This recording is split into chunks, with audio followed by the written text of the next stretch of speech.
Welcome back. One of streaming's biggest shows is opening the door to a real-life conversation many families recognize. Yeah, Wendy joins us to unpack new survey findings and share some practical ways to ease holiday stress and better share the load at home.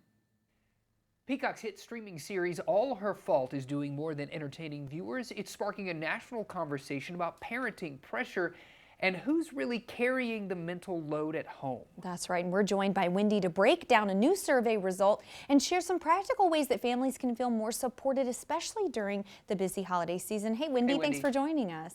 Thanks for having me. Absolutely. So just for a little bit of context, can you maybe talk about how this show kind of sparked this whole conversation?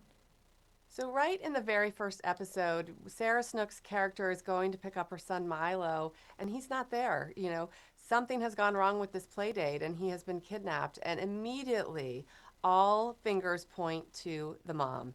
Why didn't she know more about the play date? Why didn't she vet this other parent? It's all her fault. And from that scene on, there are so many scenes in the show where you see women juggling all the demands of being a parent and juggling a career and all of the societal expectations that are put upon them, that it really started taking off. You saw this conversation on social media and in living rooms everywhere. Yeah, certainly. And as a dad, I hear this and I think about intention versus awareness. So maybe you could share some ways partners can better recognize what's happening behind the scenes at home. I think one of the things that really was evident to me is 64% of moms reported that they take care of the daily tasks. That is the permission slips, the lunch boxes, the elf on the shelf, the holiday baking, the holiday gift wrapping, all of those things that just have to get done every day in our lives. And as a result, 34% of women said that they feel overwhelmed every single day.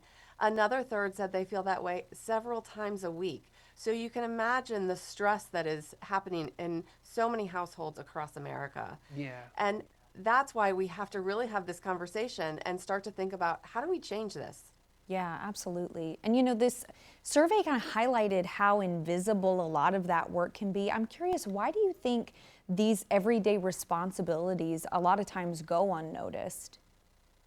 I think it's just expectations, and I think we all put that pressure on ourselves. 41% of women said that they feel pressure to be the perfect parent. They also, in our survey, said that they feel like if something goes wrong, they get blamed and that they have to fix it. And so there's a lot of this external pressure. That's why I really recommend that couples sit down and talk about what is right for their family.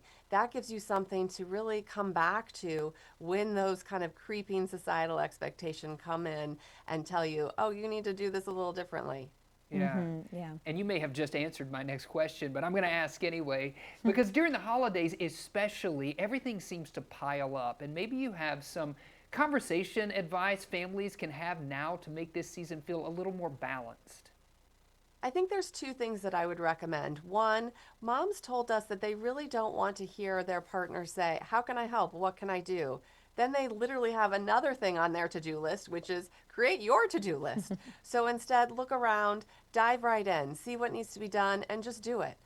The second thing I would recommend is when things aren't tense or heated and anyone's feeling frustrated, just sit down and have a conversation. Here's what needs to get done. Here's what we want our home and our family and our life to look like. So how is that accomplished? What can you do? What can I do? It's a very easy conversation when it's not loaded in the moment. Oh, yeah. So if you can do that, it means that you can kind of set the course for 2026 if you're already thinking of those New Year's resolutions.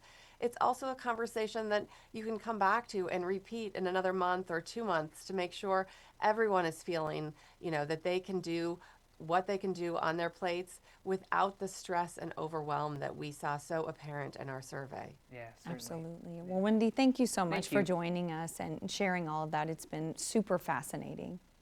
Thank you. I hope you have a happy holiday. Yeah, You happy too. holidays Thanks to you so as much. well. Great conversation to have, especially at home, as Yeah. you're getting, maybe focused on sharing that load a little bit more at home. And even for people who don't have kids, Yeah. just being a normal person. Yeah, absolutely. Sharing Helping the out. load. And seeing the need and filling that need without having to ask what is the need. I think that's a note to me. And you're pointing at me also. So